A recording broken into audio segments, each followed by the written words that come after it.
Good afternoon. Time check. Alas 4 ng hapon. This Pixie. Mag-harvest tayo ngayon ng peras. Yan. Yun. Malalaking peras ngayon. Lagay ko muna dito. Yan yung lagayan ng peras. So, tanggalin na natin.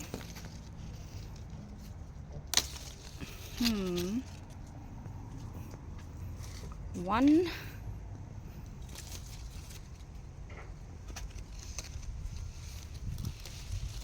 Two.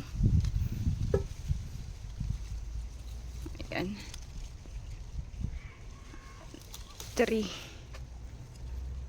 Sa ngayon, 3 muna. Kasi, masarap to pag crunchy. Hindi ko siya pinapahinog kasi masarap naman siya pag hinog. Kaso lang, gusto ko yung mas crunchy. Ayan. That's it for today. Pixie, say bye. Bye.